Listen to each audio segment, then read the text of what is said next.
Damn you switch pod. The Yes, world's most sir. dangerous rugby podcast. How are you, Chris? Kodas, I'm good, man. How's it going? I'm good as well. Lions, we keep it going, keep it flowing like the water. Uh and contrary to popular belief, the URC is still easy.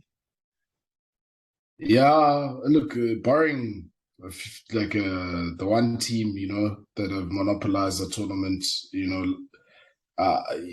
I can see what you're saying, I can, but we must still at least have some respect for the tournament because still my boys they lost, so I don't want to say They too lost, much. but my point is why I will continue to say it's easy. There were no Boks in that team, you know. Mm. It's been a long tour. The boys they're thinking about Durban already. So I don't think we can take too much away from them. Even in the Bulls game, Jake White had said I think he was saying he's the only guy that's ever been up there. So it was another Mm. thing for them where it's first game on tour and unfamiliar surroundings. You can Yeah. bet that next time that they go up there, it's gonna be a bit different. That's why I Yeah. say it's still not as difficult as they want us to Yeah. believe. Yeah, it isn't. And again, certainly we've added on to the quality, of the tournament, and we see, what our sort of like the Lions, from a South African point of view, you've got guys that are, that have sort of seen the box set up, and in Nohamba and is relishing that opportunity, to start, and he's backing it up week in, week out. I like how him and Johnny Lombard look settled. Okay, that game, against Edinburgh, it should have been more points. Missed some regulation kicks. It's just an off day with the team, I felt. But I think he'll bounce back. Give him the benefit of the doubt. It's Um, nothing personal, nothing big. You'll be fine. yeah, he'll be fine, man. We're backing him, because yeah, I like, and even the guy I believe is off the fraud watch list, Marius Low. He's he's settling in nicely there with Henko He van is. Beek, and you can just I like how you can see at the Lions. They're maturing nicely. I think we mentioned in the past few weeks that they're looking like that team that got to Super Rugby final. But what I liked about them is their patience on defense. Yes, Especially watching definitely. that game, they were patient. And they were accurate defensively, and you have to commend what Jock Free is doing there as a defensive coach. And to look, I guess it was going to take time, for them to get into the groove, but yeah, good for the Lions. Yeah, even in that defense, before the first two games, we were seeing the double hits go in. I think this time we saw a lot more one-on-one hits, Yeah, a lot of one-on-one decisions and tackles. That it's good. It's a lot better. It's a lot better. I think obviously they are more physical mm, than these European sides, so we'll need to see when you're playing the home rounds if that kind of yeah, thing holds up. Same thing with performances like Nohamba. His performance, his service was great, but we'll have to see when you're competing directly for those places. I mean, he's yeah. jumped. He's definitely jumped Monet van den Berg, and seems like he's the main guy there, and the performances just keep on getting better. Mm. Yeah, no, for sure. Of course, there's always room for improvement. Just accuracy, especially with the exits. And I think last week, especially the box kicks, and we're Mm. still seeing that trend still continue there. But yeah, I think there's a lot to like about the Lions. But again, it's can they back it up now at home because they got the 3 out of 3 away. It's good for them, Yeah, no, good it's a big one confidence. against Ulster coming Yeah, up. Ruan very big. Venter and Van Veek, they announced themselves on Yeah, this tour. It seems like okay, Ruan Venter, we knew a little bit from last season coming in, and there was the hype. Same with Van Veek, but it seems like this tour they've put themselves on the map. They're yeah, solidified. Maybe we'll yes. even see wider call ups to maybe even that select team. Yeah, maybe, but I don't know. I think already Even there's already Franco an idea. Horn as well. I think Horn, Yeah. he's had a strong tour. I mean, it's gonna be a large pool of players that they're gonna be selecting from. Yes. So hopefully some of these guys get a run. Especially, I'm thinking Nohamba has to get back in that setup. Yeah. Yeah. Yeah. True. And yet again, we say, I mean, look at it. It's the depth, in that we do have, when the talent that we do have. It's all about now, can this talent be nurtured to really create that powerhouse Bok team that we all want to see, so yeah, we'll keep an eye on the Lions. When they play against us, it's going to be a tough one. It's going to be tough, but yeah. It's just consistency. That's what these guys need. They've proven themselves. It's just consistency. Yeah. Stormers versus Zebra. Tricky. The ongoing theme here is gonna be the 10 position. Mngomezulu came in at 12, and now it seems like they almost want him to leapfrog Stormers 10 and go straight to Bok 10. Yeah, it's interesting. I actually wouldn't mind seeing him rather at 12, if they want, if he is going to be in a box setup, as a sort of bringing on versatility, and for him to sort of get some, just that experience, but look, Stormers had all the game drivers on the field. Libok was on, Mngomezulu was on, Williams was on, so yes, of course, you can see that they really putting the future on him, but, money is at the wheel. They must leave, the money man, let him do his thing, let him do his thing. Don't mess up what's working. But as well, you can understand they also need to think contingency as well from a Stormers perspective, in case all a long season and they need to know that guys can deliver, and I think you have to like the way Mngomezulu plays, whether does this merit him leapfrogging Mani Libok? I don't think so. To be fair, I really don't think so, because Libok was the championship winning 10, and even in this game, as much as the focus wasn't all around him, but he still drove the game well, and I think that's testament to just him as a 10. It was a different variation that they went with. But Mngomezulu was taking over the kicking there. Look, it's a tricky one, man, because like I say, it just you can see, that okay, they want to, to say, okay, look, yeah, no, thanks, money, but we like this guy better, because he's got the, is the that's like your nephew coming and picking you up and then telling you, hey, I'm driving, you must move over, and then I must drive. Look, I don't think we must read too much into that as yet. Let's see how the next game, let's just see how it goes for the rest of the season. I know you want to go with this, but wait, just let's well, okay, we'll see. I'm just happy that they're all on the field. You know what I mean? Yeah. I'm just happy that they're all on the field and the Stormers want to utilize all of their skills. And, he's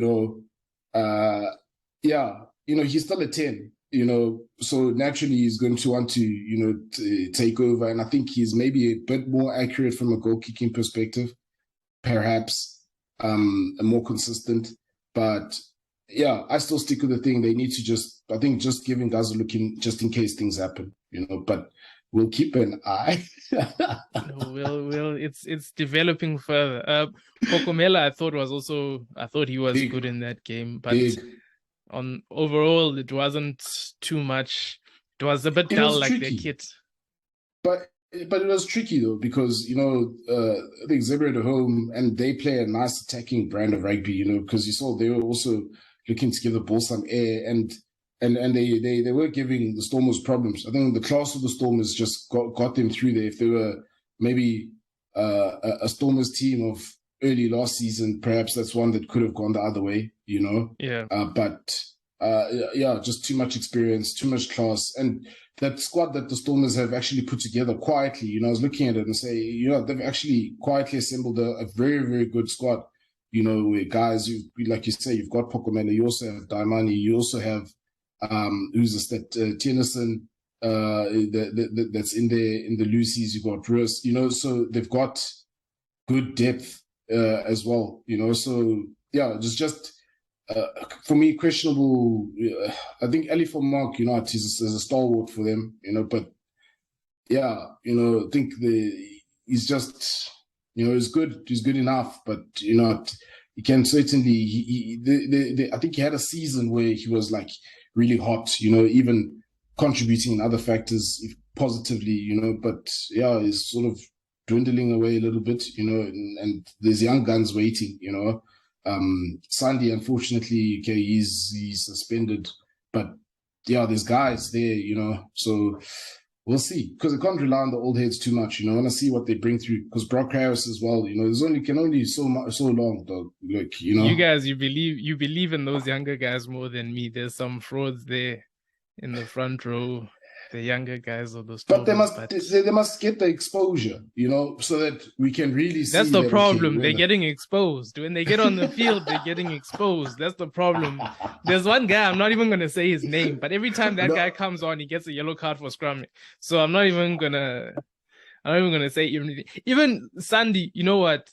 I feel like he's a good player, but it's unfortunate at times, even his size, I feel like he gets in a bit of trouble when it comes to scrum time and that. And we'll see, Kitsov is leaving as well, so it's not going to get any better. But certainly not any easier, Yeah, we'll also monitor there. We'll see, But you can look either way. They got the win, away from home. I think that's just critical. They got the bonus points as well, So I think that's one thing that they've been managing to do, and look, underlining their status as the current champions, and yeah, they're cooking nicely there, Hartzenberg looking good, so yeah, there's a lot to be excited about there, outside of those little blemishes, that can still get exposed. Let's talk Sharks now. Some other guys that got exposed a bit. Fassi, particularly on defense. He isn't, since he came back from this last injury, he hasn't. It reminds me sort of almost like Ruan Combring when he came back from injury, and then his defense, it suffered before he left the Lions. And I think same sort of thing is happening to Fassi, where he came back and his defense, he just seemingly not the same type of form that we were seeing before. Yeah, I think that's the thing with the Sharks. There's at the moment, I think there's just too many individual errors, and from players that, there's a lot of expectation on to really shine, both on attack and defense. Look, on attack, you certainly saw that they've got when they use their weapons, they can hurt teams, And that's what I remember. I was saying this last week. They weren't putting these guys in position. They weren't making these strike plays. All of a sudden now we're starting to see. You look the try from the mall, the way that they set it up, those late passes. Tapwa is very good with the hands, nice soft hands. Butcher Chamberlain as well. One thing about him is he can play. When it comes to the passing game, he can put in the right areas. We saw Fassi go through there. From the other scrum, we saw them put Takis, so that he could round the defender. And it's that thing of finally they're making plays for dangerous plays. Yes. Yeah, they're getting those guys in the game, But again, it's just a thing to say, like on attack, looking good. It's just defensively fine. It takes time, yes, for defenses to gel or to adjust to a new system, but it's, you conceding 50. Granted, it's Leinster, but you have to sort of do better, especially if you want to be a championship contending team. Ron Janssen van Rensburg, look, he's good, very good on attack. He just there's those individual lapses, where he doesn't get the right read.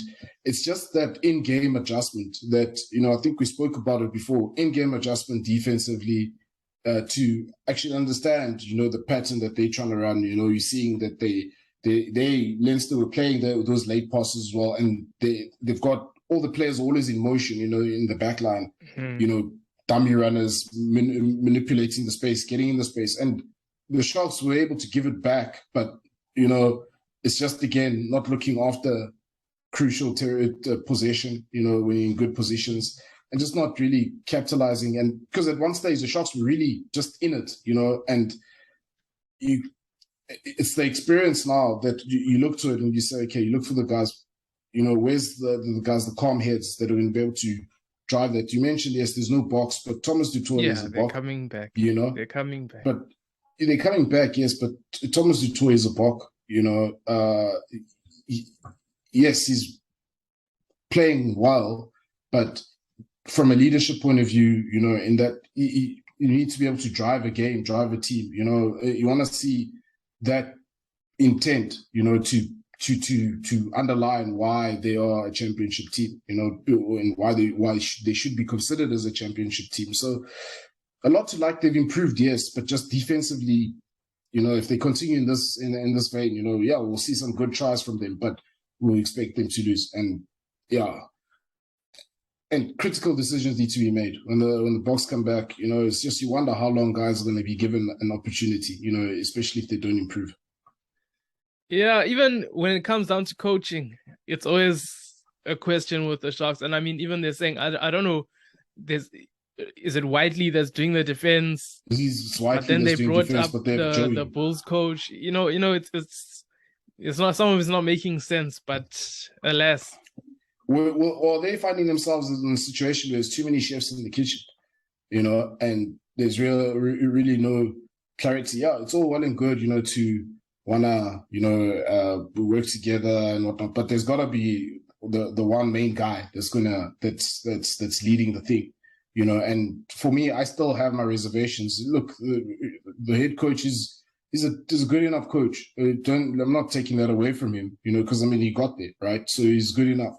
But can he get the most out of this group of players? That I still have that question mark, and I hope to have those questions answered in the coming weeks, especially in the home league. We'll see if John Dobson answered those same. It seems like he was in a similar position, but he came through and answered. He answered, so now it's at the Sharks, so we'll see. We'll see. Bulls game, again, like I said, especially the Sharks, it's been long tour. Guys are thinking about going home. They're thinking about Durban. Bulls, the opposite, just got on tour, maybe not climatized yet. The weather turned. They were against a team that was feeling dangerous on the day. So, I'm not going to hold it against them too much. Good win for the Warriors. Especially if you look at the final score. You know what I mean?